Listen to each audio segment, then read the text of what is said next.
باریکیوں سے روشنی کی طرف آپ کا رہبر نور علم میڈیا لائک اور سبسکرائب کیجیے۔ اعوذ باللہ من الشیطان الرجیم، بسم اللہ الرحمن الرحیم۔ یا ایہا النبی قل لازواجک وبناتک ونساء المؤمنین، قال اللہ تعالی لقد کان لکم فی رسول اللہ اسوۃ حسنہ،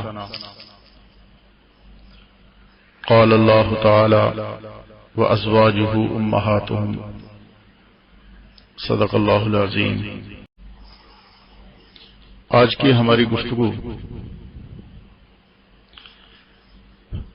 حضرت صلی اللہ علیہ وسلم بحیثیت ایک عظیم شوہر کے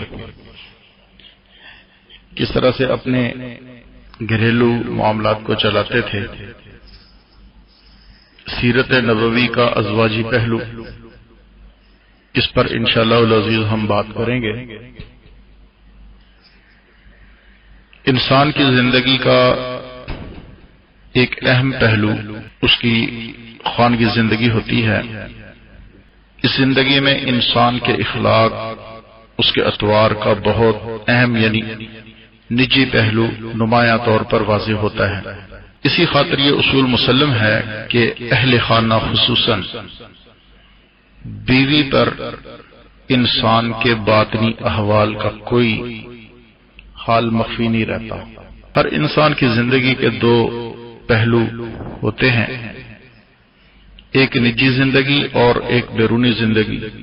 انسان اپنی چار دیواری میں آزاد ہوتا ہے، اس لیے کسی انسان کو پرکھنے کی سب سے بہتر کسوٹی اس کی خانگی حالات،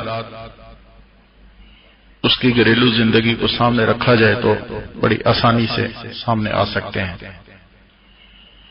ہمارے پیارے آقا حضرت محمد مصطفیٰ احمد مجتبیٰ صلی اللہ علیہ وسلم کی حیات طیبہ بھی دونوں ہی پہلوؤں پر مشتمل تھی۔ بیرونی زندگی کے حالات بتمام کمال صحابہ کرام رضوان اللہ تعالی علیہم اجمعین نے دنیا عالم تک پہنچائے، اور پھر اسی تفصیل کے ساتھ کہ اس کی نظیر کسی دوسرے مذہب یا ملت میں نہیں ملتی، کسی امت نے اپنے نبی کی زندگی کے حالات ایسی شرح و بسط اور تحقیق و تدقیق کے ساتھ پیش کیے ہوں، اس کا اشرہ اشیر بھی دنیا جو ہے وہ پیش نہیں کر سکتی کہ جس طرح سے حضور اکرم صلی اللہ علیہ وسلم نے اپنی حیات طیبہ کے بہترین لمحات، چاہے وہ خانگی زندگی ہو، چاہے گھریلو زندگی ہو، چاہے باہر کی زندگی ہو، وہ پیش کیے۔ خانگی اور بیرونی زندگی کے حالات کو امہات المومنین ازواج رسول صلی اللہ علیہ وسلم نے دنیا کے سامنے پیش کیا، جس سے اندرون خانہ آپ کی جو عبادت ہوتی تھی، جو آپ کی تہجد ہوتی تھی، جو آپ کی شب بیداری ہوتی تھی، جو آپ کی فقیری اور درویشی ہوتی تھی، آپ کی جو اخلاقی اور عملی زندگی کے پہلو ہوتے تھے، تمام اندرونی اور خانگی حالات پر محدثین اور مفسرین نے سینکڑوں فقہی اور علمی مسائل کا استنباط کیا ہے، اور تعلیم کا کام مردوں کے حلقے کے ساتھ ساتھ عورتوں نے بھی شروع کیا ہوا تھا، تاکہ مسلم اور غیر مسلم گھرانے نبی کے گھرانے کو پرکھ لے۔ غالباً اسی خاطر حضور صلی اللہ علیہ وسلم نے 11 بیویوں سے نکاح فرمایا، جن میں 9 آپ صلی اللہ علیہ وسلم کی وفات کے وقت تک زندہ تھیں، تاکہ عورتوں کی کثیر جماعت آپ کی خانگی زندگی دنیا کے سامنے پیش کر سکے، اس لیے کہ بے وگان کی حوصلہ مندی ہو، اور اس لیے کہ بیوی جس قدر شوہر کے رازوں سے واقف ہو سکتی ہے، کہ دوسرا شخص اس کی ہوا کو بھی نہیں پا سکتا، اور اس لیے عورتوں کی ایک کثیر جماعت کی روایت کے بعد کسی قسم کی کسی شک اور ریب کی گنجائش باقی نہیں رہے گی، اور اس لیے بھی کہ شریعت کے وہ احکام اور مسائل جو عورتوں سے متعلق ہیں وہ ازواج مطہرات کے ذریعے دنیا تک پہنچ جائیں، ورنہ جو نبی عمر بھر شادی نہ کرتا وہ بیوی کے حقوق اور اندرونی احوال کے متعلق امت کو کیا سبق دے سکتا تھا؟ مستشرقین کا یہ اعتراض کس قدر عقل سوز ہے کہ آپ صلی اللہ علیہ وسلم کا متعدد عورتوں سے نکاح کرنا معاذ اللہ، یہ لوگ کہتے ہیں کہ حظ نفس کے لیے تھا، دراصل انہیں نبی صلی اللہ علیہ وسلم کے صحیح حالات سے ہی واقفیت نہیں۔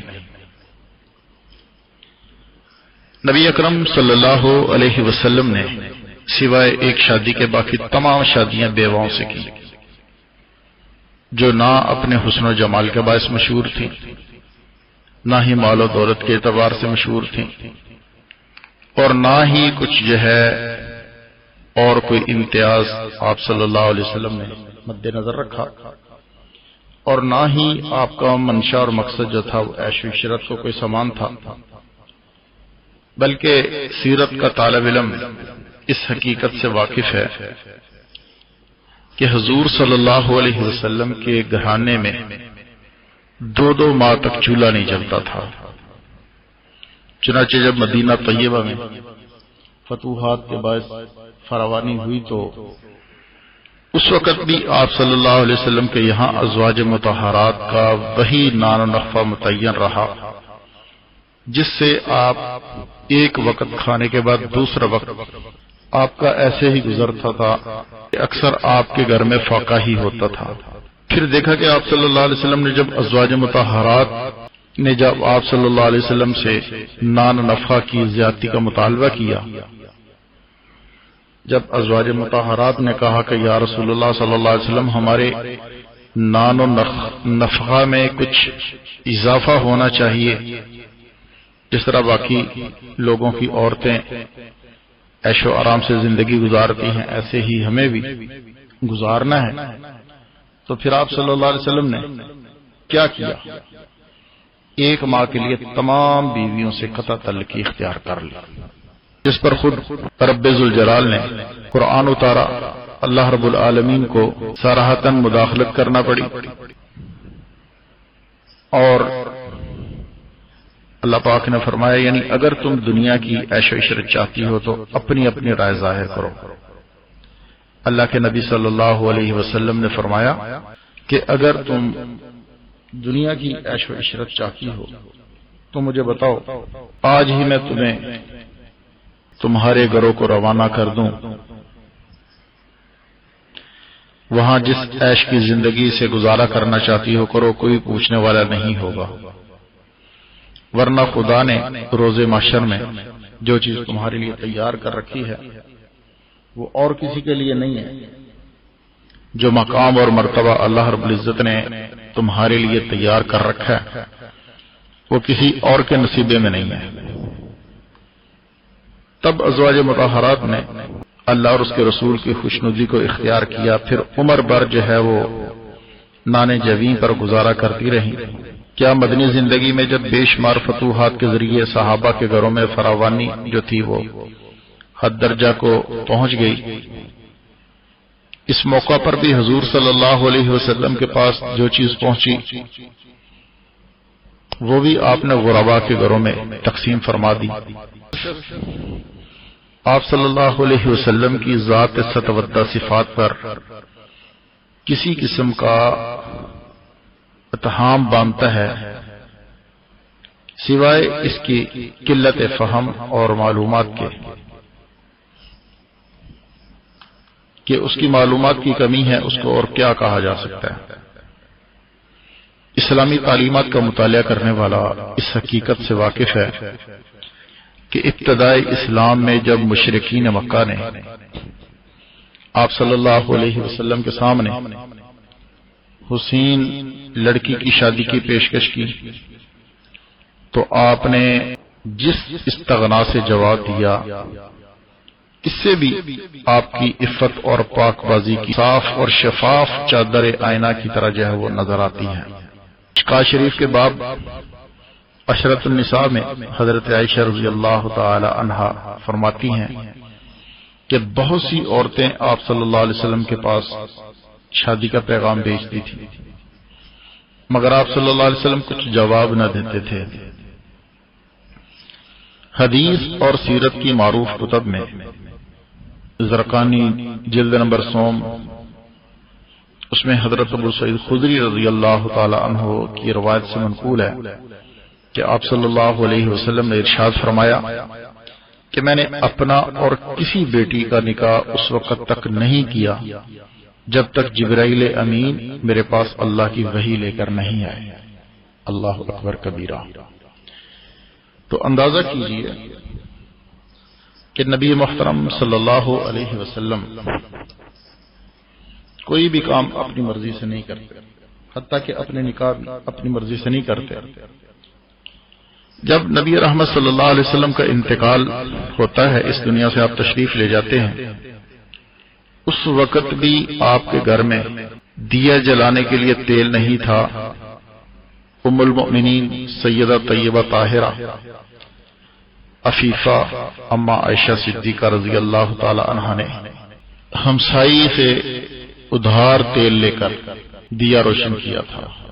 تو اندازہ کریں کہ حضور اکرم صلی اللہ علیہ وسلم نہ تو آپ نے اتنی خواتین سے معاذ اللہ کوئی عیاشی کی نیت سے شادی کی، نہ ہی کوئی دنیاوی اغراض و مقاصد آپ کا مقصد تھا، بلکہ مقصد کیا تھا؟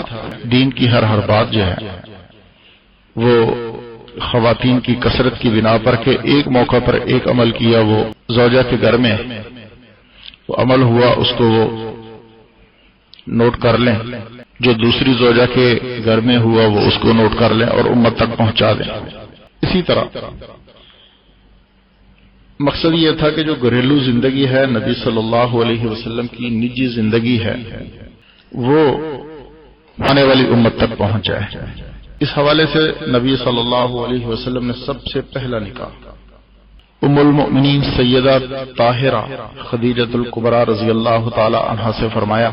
آپ خویلد کی بیٹی تھیں اور آپ کی والدہ کا نام زائر تھا، اور آپ کا سلسلہ نسب جو ہے وہ آپ کے دادا قصی پر پہنچ کر حضور اکرم صلی اللہ علیہ وسلم کے خانوادے سے جا ملتا تھا۔ چونکہ حضرت خدیجۃ الکبریٰ رضی اللہ تعالی عنہا جہالت کی رسومات اور جہالت کے رواجوں سے پاک تھی، صداقت اور امانت میں اہل مکہ کے نزدیک آپ کا مقام نہایت بلند تھا، اس لیے بعثت نبوی سے پہلے ہی آپ کا نام طاہرہ تھا۔ آپ کا پہلا نکاح جو ہے وہ ابو حالہ بن زرارہ تمیمی سے ہوا، جس سے ہند بن ابی حالہ اور زینب بنت ابی حالہ دو بچے پیدا ہوئے۔ آخر یہ دونوں مشرفہ اسلام ہوئے۔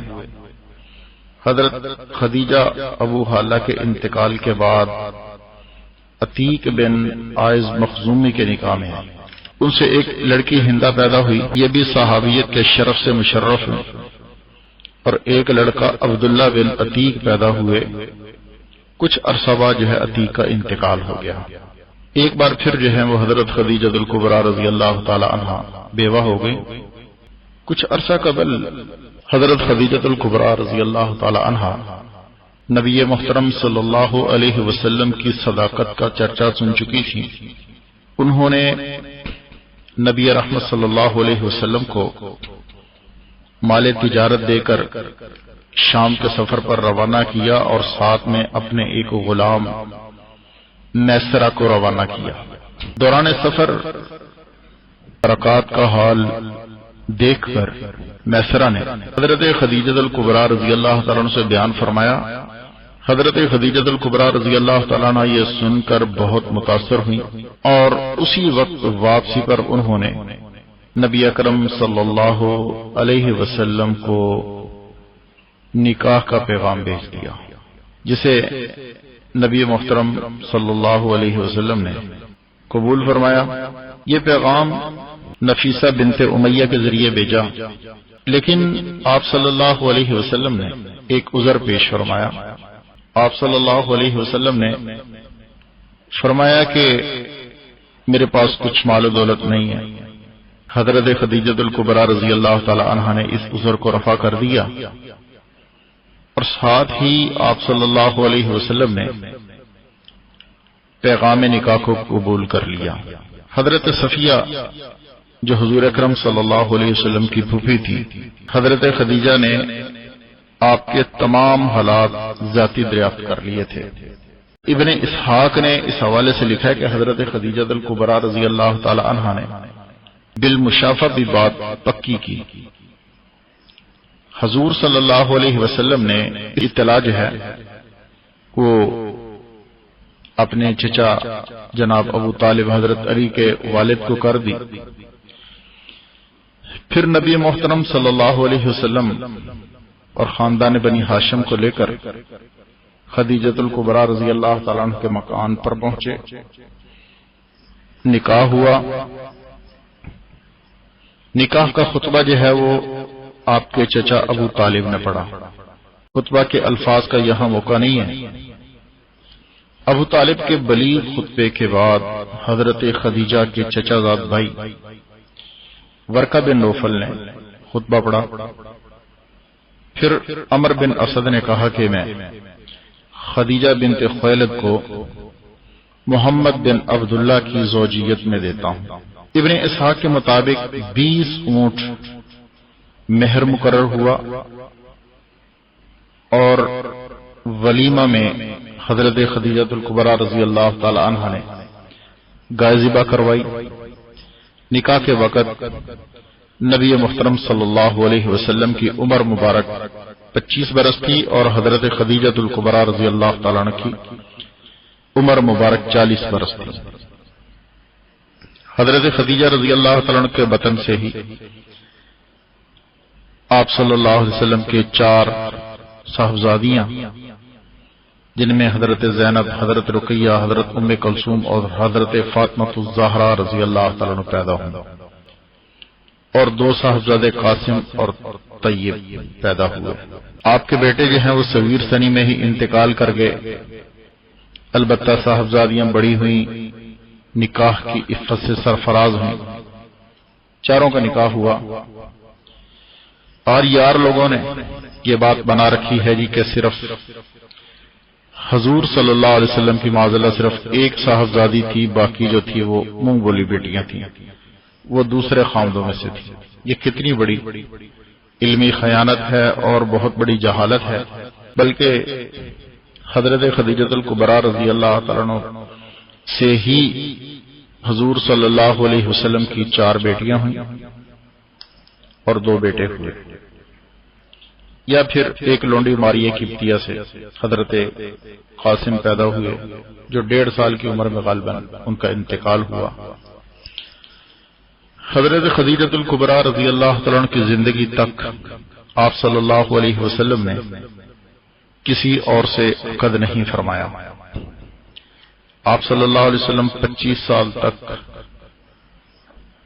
حضرت خدیجہ الکبریٰ رضی اللہ تعالیٰ عنہ کے ساتھ رہے۔ 25 برس تک آپ کی زوجیت کا عرصہ رہا، اور ہجرت کے 3 سال قبل مکہ میں ہی انتقال کر گئے۔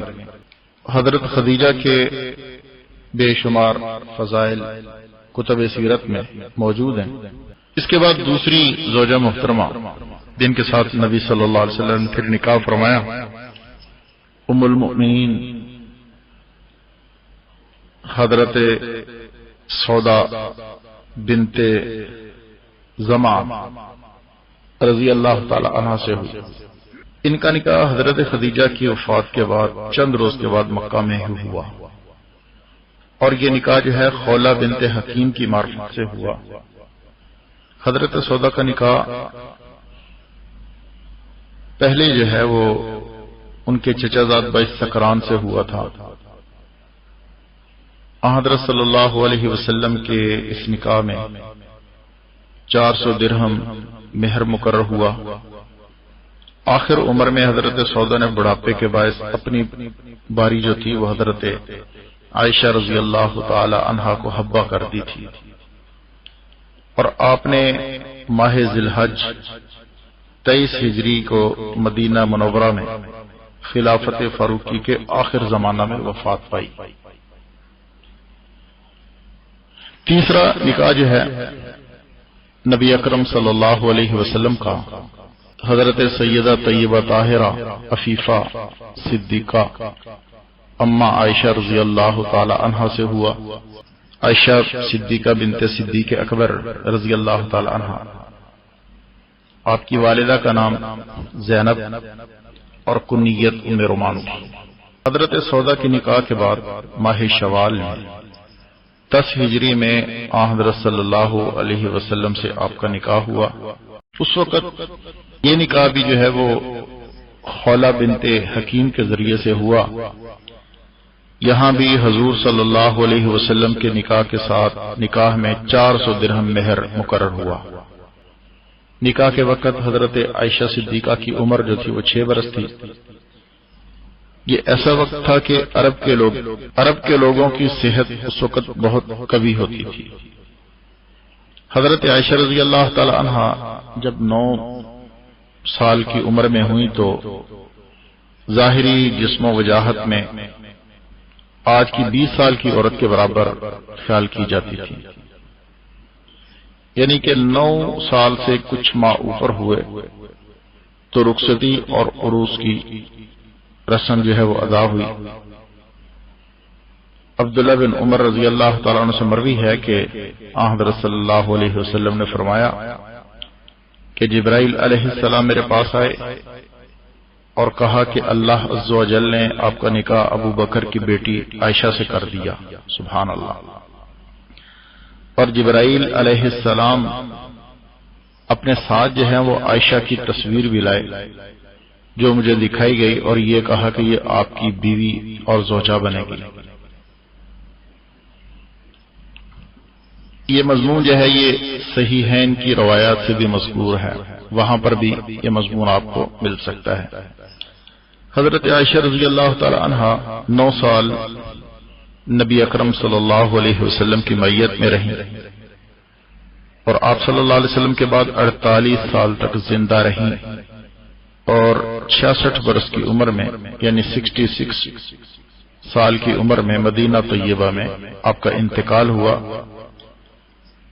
اس اثنا میں آپ نے علم و تقوی اور فقہی مسائل میں جو حیرت انگیز خدمات سر انجام دی، وہ حضرت عائشہ رضی اللہ تعالی عنہا کا ہی حصہ ہے۔ حضرت عائشہ رضی اللہ تعالی عنہا اتنی بڑی عالمہ تھیں کہ 2210 حدیثیں حضرت عائشہ رضی اللہ تعالی عنہ سے مروی ہیں۔ 2210۔ اور سیرت عائشہ میں سید سلمان ندوی نے لکھا ہے کہ آدم علیہ السلام سے لے کر آج تک علم و فضل میں پوری دنیا کی عورتوں میں عائشہ صدیقہ کا کوئی ثانی پیدا نہیں ہوا۔ حضور صلی اللہ علیہ وسلم کی صحبت کے 9 سالوں میں آپ نے ایسا علم پایا کہ انسانی عقل دنگ رہ جاتی ہے، اور حضرت عائشہ ہی تھی کہ جن کا نکاح عرش پر ہوا، جن کو جبرائیل امین 12 دفعہ جو ہے وہ اللہ رب العزت کا سلام پہنچایا کرتے تھے نبی صلی اللہ علیہ وسلم کے ذریعے سے کہ اے محمد صلی اللہ علیہ وسلم عائشہ سے کہہ دو کہ خدا سلام کہتا ہے۔ سبحان اللہ۔ اور جن کی پاک دامنی قرآن کریم میں اللہ رب العزت نے بیان فرمائی، حضرت امیر معاویہ رضی اللہ تعالیٰ عنہ نے فرمایا کہ میں نے عائشہ سے زیادہ فصیح و بلیغ خطیب دنیا بھر میں نہیں دیکھا۔ اللہ اکبر کبیرہ۔ اور حضرت عائشہ رضی اللہ تعالی عنہا ہی وہ ہیں کہ حضور صلی اللہ علیہ وسلم کو جن سے سب عورتوں میں زیادہ محبت تھی، اور عائشہ رضی اللہ تعالی عنہا ہی وہ ہیں کہ جنہوں نے جبرائیل امین کو اس کی اصلی حالت میں دیکھا۔ حضرت عائشہ رضی اللہ تعالی عنہا کو یہ مقام حاصل ہے کہ آخری وقت نبی محترم صلی اللہ علیہ وسلم نے آپ کا چبایا ہوا مسواک استعمال فرمایا۔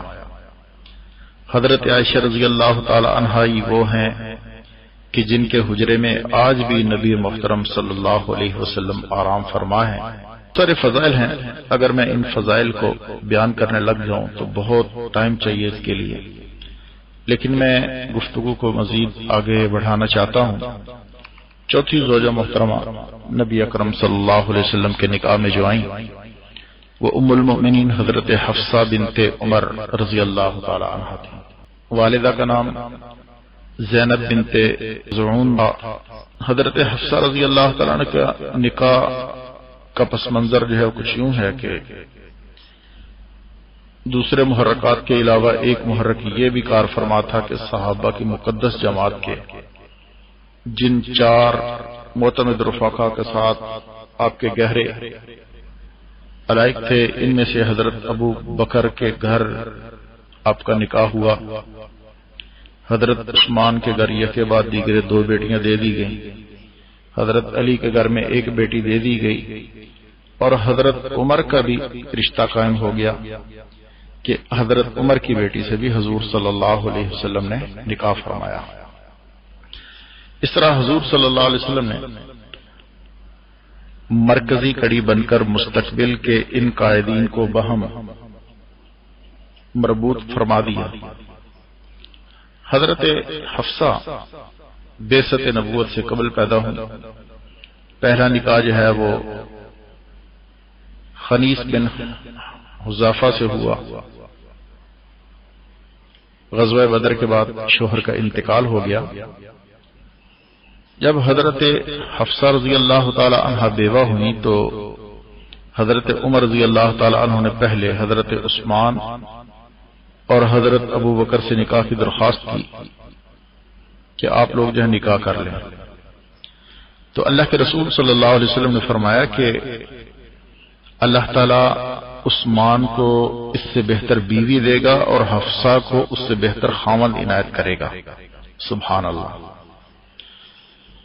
اور وہی ہوا کہ حضرت عثمان کا نکاح نبی صلی اللہ علیہ وسلم نے اپنی بیٹی سے کر دیا اور حضرت حفصہ سے خود نکاح کر لیا، یعنی کہ حضرت حفصہ کو عثمان سے بہتر خامد مل گیا اور حضرت عثمان کو حفصہ سے بہتر بیوی مل گئی۔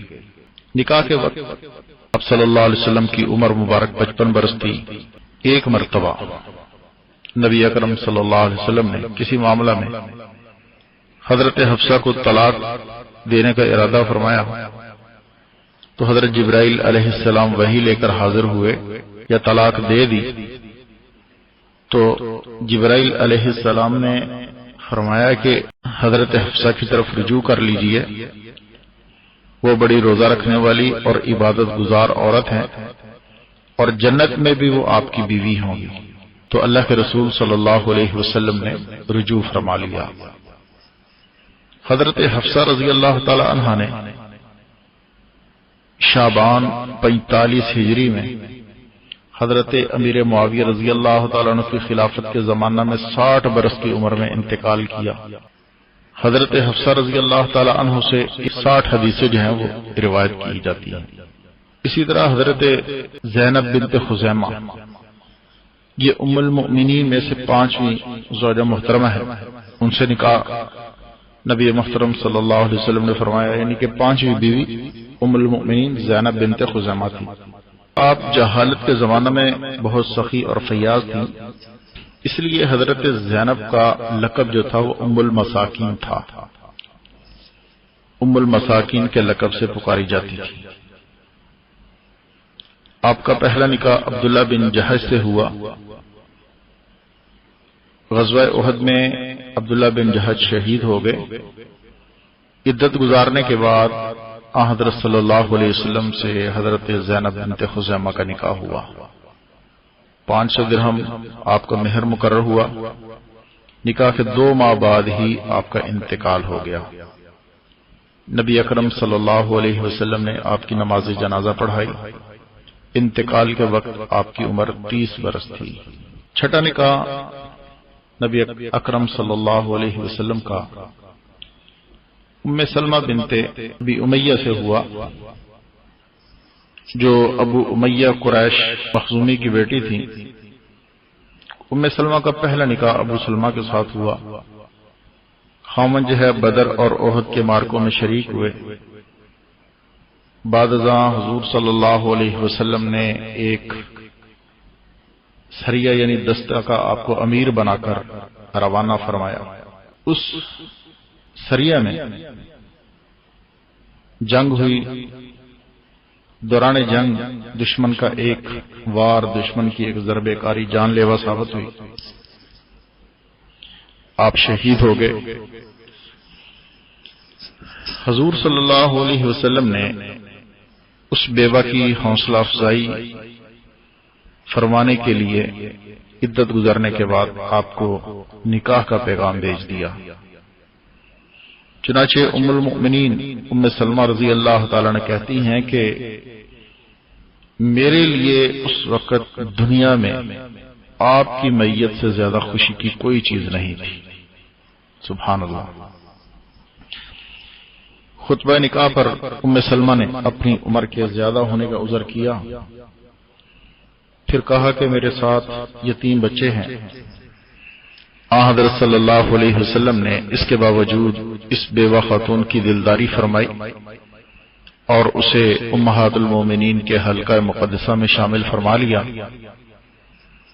آپ سے 378 احادیث مروی ہیں۔ حضرت ام سلمہ رضی اللہ تعالیٰ عنہ کا انتقال جو ہے وہ 58 یا 59 ہجری میں ہوا۔ اس وقت آپ کی عمر جو تھی وہ 84 سال کی تھی۔ حضور اکرم صلی اللہ علیہ وسلم کی 7ویں زوجہ مکرمہ و محترمہ ام المؤمنین زینب بنت جہش ہیں۔ یہ حضور اکرم صلی اللہ علیہ وسلم کی پھوپھی امیمہ بنت عبد المطلب کی بیٹی تھی۔ حضرت زینب آپ کی زوجیت سے پہلے آپ کے متبنہ زید بن حارث کے عقد میں تھی۔ زید کی طلاق کے بعد جب حضرت صلی اللہ علیہ وسلم سے نکاح ہونے لگا تو مخالفین نے پروپیگنڈا شروع کیا کہ محمد صلی اللہ علیہ وسلم اپنے متبنہ بیٹے کے متعلقہ سے نکاح کر رہے ہیں۔ فی الحقیقت یہ اعتراض جہالت کی سوچ کی پیداوار تھا۔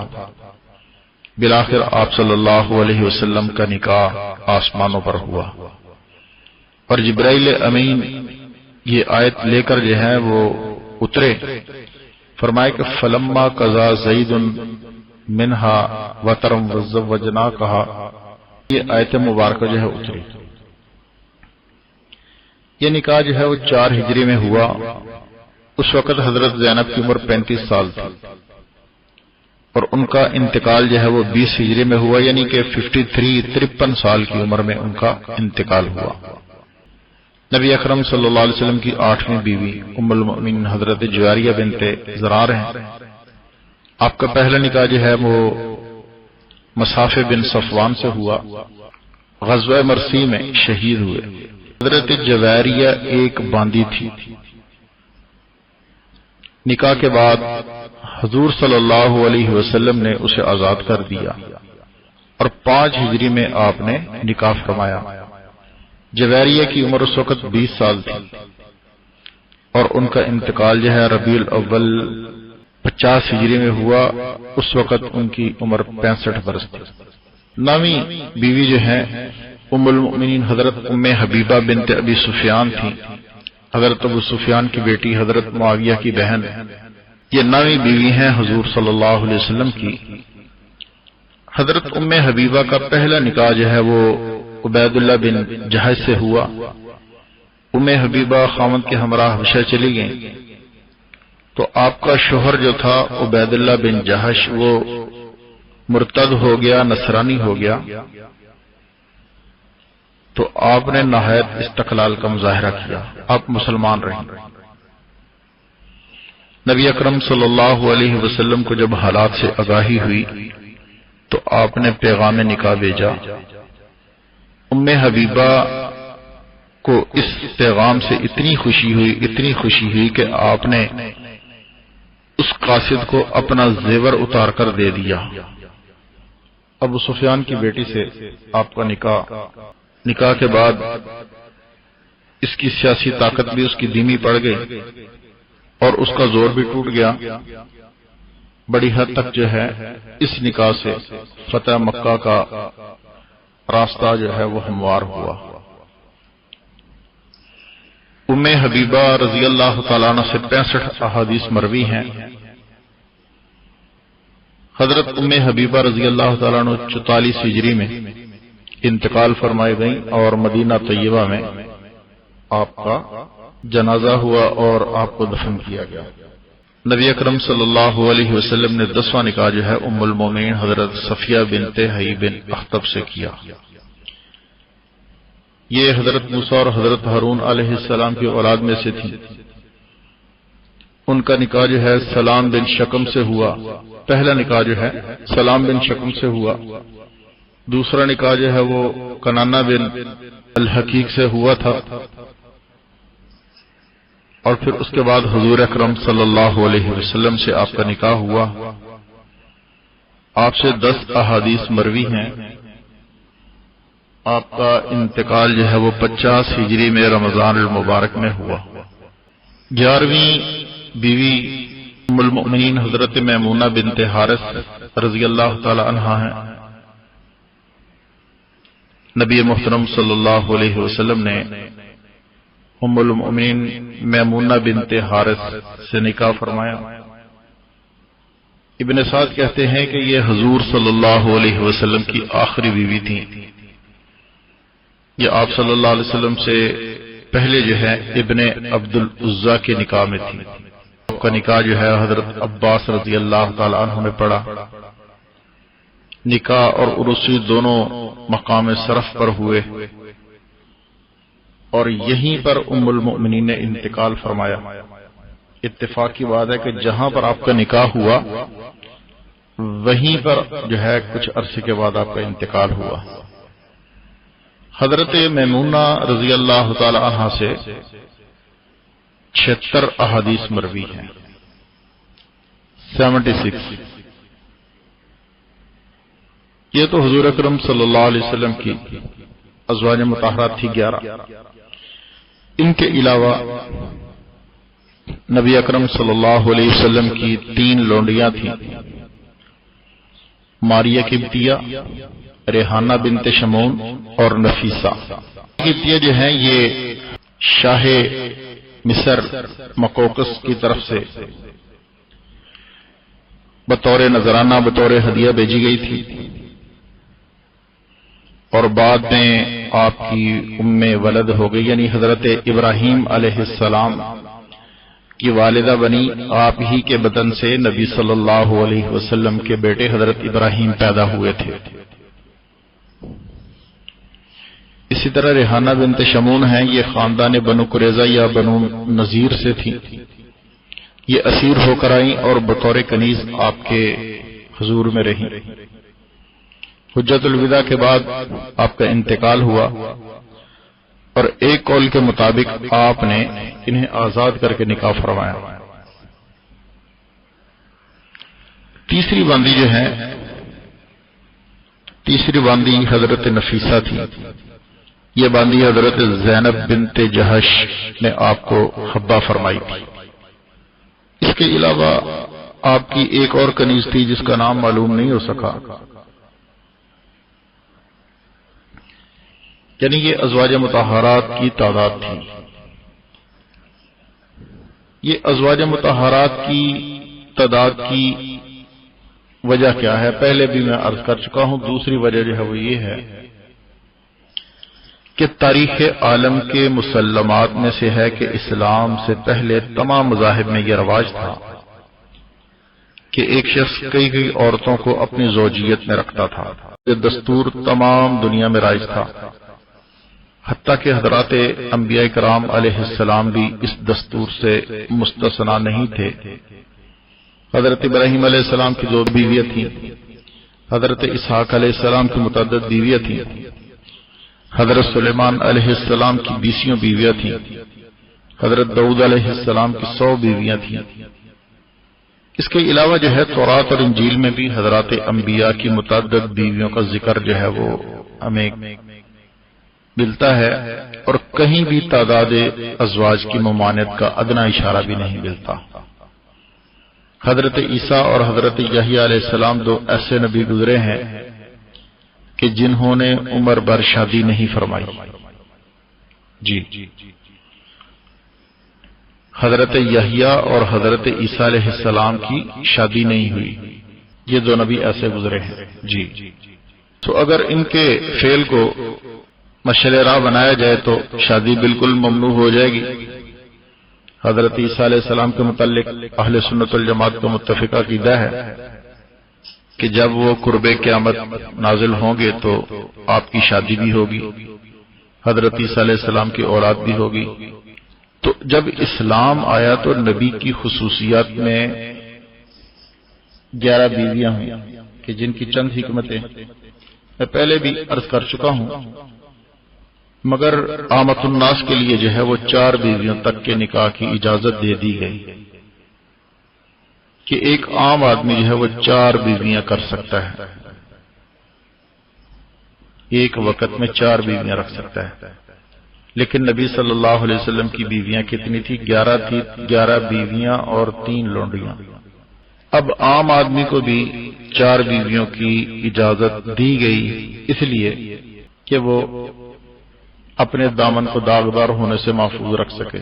بہتر تو یہ ہے کہ ایک بیوی ہو، اگر 2 کے ساتھ نباہ کر سکتا ہے 2 کر لے، 3 کے ساتھ کر سکتا ہے 3 کر لے، 4 کے ساتھ کر سکتا ہے 4 کر لے۔ اسلام نے 4 تک کی اجازت دی ہے، لیکن ان کے اندر اعتدال رکھنا ضروری ہے۔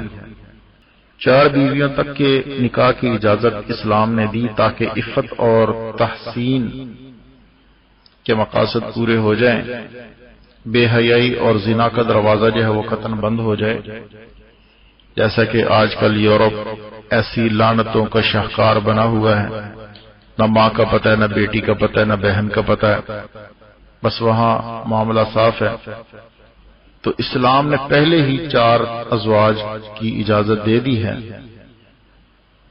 ماضی کی طرح سینکڑوں بیویوں کا سلسلہ جو ختم کر دیا گیا تاکہ ایک پر اکتفا نہ ہو تو اتنی کثرت کر دی جائے کہ ازواج کے حقوق کی ادائیگی ناممکن نہ ہو۔ پہلے وقتوں میں یہ ہوتا تھا، بعض لوگ جو تھے وہ 100 بیویاں کرتے تھے، جہاں گئے وہیں شادی کر لی، جہاں گئے وہیں شادی کر لی۔ تو اسلام نے ایک دائرہ کار بنایا ہے، ایک اصول ترتیب دیا ہے کہ اس دائرے کے اندر رہتے ہوئے انسان جو ہے اپنی اس زندگی کو چلائے۔ تو نبی اکرم صلی اللہ علیہ وسلم کی جہاں پر بیویاں تھیں وہیں پر حضور اکرم صلی اللہ علیہ وسلم کی اولاد بھی ہوئی۔ نبی صلی اللہ علیہ وسلم کے 3 بیٹے تھے۔ پہلے میں ازواج مطہرات کا ذکر کر چکا، اب میں مختصر جو ہے وہ اولاد کا ذکر کروں گا، آپ کے خاندان کا کچھ ذکر کروں گا، پھر اپنی بات کو ختم کر دوں گا۔ نبی صلی اللہ علیہ وسلم کے ایک بیٹے کا نام تھا قاسم، حضرت قاسم رضی اللہ تعالیٰ عنہ۔ ایک بیٹے کا نام تھا طاہر یا طیب، اس کو طاہر بھی کہتے تھے، طیب بھی کہتے تھے، عبداللہ بھی کہتے تھے۔ اور ایک بیٹے کا نام تھا ابراہیم۔ یہ 3 بیٹے تھے نبی صلی اللہ علیہ وسلم کے۔ قاسم بھی چھوٹی عمر میں فوت ہو گئے، طاہر طیب بھی چھوٹی عمر میں فوت ہو گئے۔ ابراہیم جو ہیں وہ ان سے کچھ بڑے ہوئے، وہ 18 ماہ کی عمر میں ان کا انتقال ہو گیا۔ اسی طرح حضور صلی اللہ علیہ وسلم کی 4 بیٹیاں تھیں۔ ایک بیٹی حضرت زینب تھی سب سے بڑی، دوسری بیٹی جو تھی ام کلثوم تھی، تیسری بیٹی رقیہ تھی، اور چوتھی بیٹی فاطمہ رضی اللہ تعالی عنہا۔ یہ 4 بیٹیاں تھیں۔ ازواج مطہرات کا میں ذکر کر چکا ہوں۔ اسی طرح حضور اکرم صلی اللہ علیہ وسلم کے والد ماجد عبداللہ تھے اور والدہ کا نام آمینہ تھا۔ آپ صلی اللہ علیہ وسلم کے کچھ بزرگ رشتہ دار بھی تھے، آپ کے چچا تھے۔ آپ صلی اللہ علیہ وسلم کے چچا جو تھے ان میں سید الشہداء حضرت حمزہ رضی اللہ تعالیٰ عنہ اور اسی طرح سے حضرت عباس رضی اللہ تعالیٰ عنہ، یہ دونوں اسلام لائے۔ اور اسی طرح آپ کے چچا ابو طالب تھے۔ ابو طالب کا اصل نام جو تھا وہ عبد المناف تھا۔ اسی طرح چچاؤں میں ابو لہب بھی تھا، سکا چچا تھا، اس کا اصل نام جو تھا وہ عبد العزیٰ تھا۔ اسی طرح ایک چچا کا نام زبیر تھا، ایک چچا کا نام عبد الکعبہ تھا، ایک چچا کا نام مقوم تھا، ایک چچا کا نام زرار تھا، ایک چچا کا نام قیسم تھا، ایک چچا کا نام جو ہے وہ مغیرہ تھا، اس کا لقب جو تھا وہ حجل تھا، ایک چچا کا نام اداق تھا، اس کا اصل نام جو تھا وہ مصعب تھا، ایک چچا کا نام جو ہے وہ نوفل تھا۔ یہ آپ صلی اللہ علیہ وسلم کے 12 چچا تھے۔ اسی طرح حضور اکرم صلی اللہ علیہ وسلم کی پھپھیاں بھی تھی۔ آپ صلی اللہ علیہ وسلم کی پھپھی حضرت صفیہ رضی اللہ تعالیٰ عنہ، ان کی والدہ حضرت زبیر بن عوام کی والدہ حضرت صفیہ رضی اللہ تعالیٰ عنہ بڑی بہادر خاتون تھیں۔ اور اسی طرح حضرت نبی اکرم صلی اللہ علیہ وسلم کی ایک پھپھی جو تھی وہ برہ تھی، ایک پھپھی اروا تھی، یہ مسلمان ہوئی تھی، اور ایک پھپھی جو تھی ان کا نام امیمہ تھا، ایک پھپھی کا نام ام کلیم تھا۔ یہ سب پھپھیاں تھیں، ٹھیک ہے۔ تو یہ نبی اکرم صلی اللہ علیہ وسلم کا خاندان تھا جو میں نے مختصر آپ حضرات کے سامنے رکھا۔ نبی اکرم صلی اللہ علیہ وسلم کی معاشی زندگی کے بارے میں اجمالی طور پر سیرت نگاروں نے چیدہ واقعات نقل کیے ہیں کہ آپ صلی اللہ علیہ وسلم نے بعثت نبوت سے قبل جو ہے ملک شام کی طرف تجارت کی غرض سے ایک سفر کیا۔ اس سفر کی امانت اور طریق حصول زر کے واقعات امت مسلمہ کے لیے مشعل راہ ہے۔ اس کے بعد تمام عمر آپ کا گزران جو ہے وہ عطیات اور ہدایہ پر رہا، ضروریات سے زائد، حتیٰ کہ ایک وقت کھانے سے زائد نفقہ بھی گھر میں نہیں رکھتے تھے، آپ اللہ کے راستے میں دے دیتے تھے۔ قومی معاملات کے سلجھاؤ کی نسبت فرمایا کہ راشی والمرتشی فی النار، کہ رشوت دینے والا اور لینے والا دونوں جہنمی ہیں۔ ہدیہ جو ہے عطیات، ہدیہ یہ دینا جائز ہے، اس سے آپس میں محبت بڑھتی ہے۔ یقیناً ایسی ترغیبات سے معاشرے کی معاشی اور اقتصادی ناہمواریاں دور ہو سکتی ہیں۔ نبی علیہ الصلوۃ والسلام جب ہجرت کر کے مدینہ طیبہ پہنچے تو اس وقت مسلمانوں پر معاشی تنگی کی سخت حالات تھے۔ جنگی خطرات کے باعث تجارت کے تمام راستے مسدود ہو چکے تھے، سوائے زراعت کے اور کوئی ذریعہ معاش نہیں رہا۔ غزوات اور سریہ کے شروع ہونے کے بعد کسانوں اور مزاروں کو بھی جنگوں پر روانہ کر دیا۔ اس وقت حضرت صلی اللہ علیہ وسلم نے اخلاقی ضابطوں کے تحت جو ہے جن تدابیر سے معاشی احوال کو استوار کیا، یہ آپ ہی کا حصہ تھا کہ جانثار انصار ہر آمدنی کی چیز نبی صلی اللہ علیہ وسلم کے پاس لے آتے، آپ دانا دانا مسلمانوں میں تقسیم فرما دیتے۔ کبھی فاقوں پر جو ہے وہ راتیں گزر جاتی، کبھی پیڑ پر پتھر باندھ کر جو ہے پر صبر کرنا پڑتا، اور کبھی کبھی ایسا بھی ہوا کہ درختوں کے پتے کھا کر گزارا کرنا پڑا۔ کبھی کبھی ایسا بھی ہوا مکانات کی تعمیر رک گئی، انصار نے اچھے لباس پہننا چھوڑ دیے، انصار اپنا گزارا بمشکل کرتے تھے، اس پر سینکڑوں مہاجرین کا بوجھ پڑا۔ تو ایک جنگ کے واقعات میں لکھا ہے کہ ہر فوجی کو رات میں ایک کھجور دی جاتی تھی، پھر وہ سارا دن تلوار چلاتا، سفر کرتا، کفر کو تہ و تیگ کرتا، کفر کی تلوار کو روکتا اور اسلام کی عظمت کو بڑھاتا۔ بالآخر کھجوروں کا یہ سلسلہ بھی ختم ہو گیا تو پھر چمڑے ابال کر کھانے کی نوبت آ گئی۔ پتوں سے گزر اوقات ہوتا، جس کی سختی یہ تھی کہ یہ اجابتیں خون آلود ہونا شروع ہو گئی۔ ادھر مدینہ میں شرعی جرائم کی سزا کفارات مقرر ہو گئی۔ فقراء کے لیے کہیں سے کھجوروں کو توڑا آیا، کہیں سے ستووں کا تھیلا آیا، کھانے کی کوئی چیز کہیں سے آ گئی، سب کی سب حضرت صلی اللہ علیہ وسلم کے سامنے لا کر رکھی جاتی۔ تو اس طرح مہاجرین اور انصار کے معاشی مسئلہ کو نبھایا جاتا۔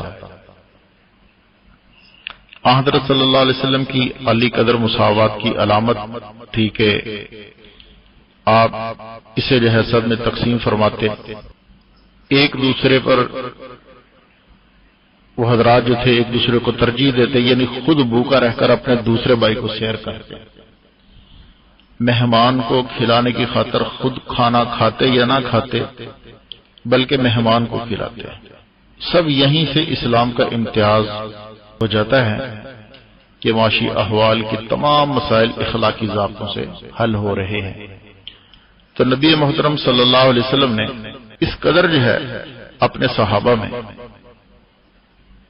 اپنے اخلاق، اپنے اطوار، اپنے معاملات، اپنی عبادات، اپنا سب کچھ جو ہے بھر دیا کہ وہ حضرات جو تھے ہر لمحہ، ہر آن، ہر گھڑی نبی صلی اللہ علیہ وسلم کے مبارک نقشے قدم پر چلنے کے لیے بے قرار رہتے تھے۔ آپ کی ازواج مطہرات نے بھی اس کو کما حقہ لیا اور اس پر عمل کیا۔ اللہ پاک نے ان سے بھی اپنی رضا کا اعلان کیا۔ آپ کے صحابہ نے آپ صلی اللہ علیہ وسلم کے طور طریقوں کو، آپ کے احکامات کو لیا۔ اللہ پاک نے ان سے بھی رضا کا اعلان فرمایا۔ تو بہرحال مقصد یہ ہے بیان کرنے کا کہ نبی صلی اللہ علیہ وسلم جس طرح ایک عظیم سپہ سالار تھے، ایک عظیم سیاستدان تھے، ایک عظیم جرنیل تھے، ایک عظیم شاہ سوار تھے، ایک عظیم چیف جسٹس تھے، ایک عظیم تاجر تھے، اسی طرح ایک عظیم شوہر بھی تھے۔ آپ صلی اللہ علیہ وسلم نے اس لحاظ سے بھی اپنے ان ذمہ داریوں کو نبھایا اور مسلمانوں کو بتلایا کہ ازواجی زندگی کس طرح سے گزارنا ہے۔ تو خیر یہ میرا جو آج کا موضوع تھا وہ آپ صلی اللہ علیہ وسلم کی ازواجی زندگی کے پہلوؤں پر تھا کہ آپ صلی اللہ علیہ وسلم نے کس طرح سے ازواجی زندگی گزاری اور کن کن ازواج مطہرات سے آپ نے شادی فرمائی۔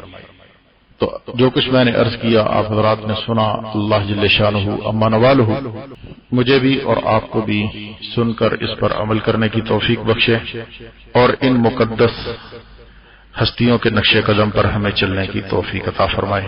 میں نے جو کچھ عرض کیا آپ حضرات نے جو کچھ سنا، اللہ تعالیٰ اس کو شرف قبولیت سے نوازے۔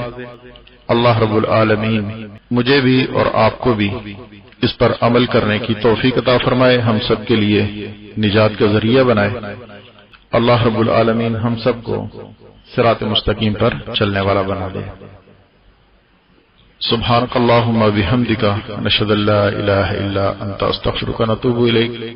سبحان ربک رب العزة عما یصفون وسلام علی المرسلین والحمد للہ رب العالمین۔ السلام علیکم ورحمۃ اللہ وبرکاتہ۔ باریکیوں سے روشنی کی طرف آپ کا رہبر نور علم میڈیا، لائک اور سبسکرائب کیجیے۔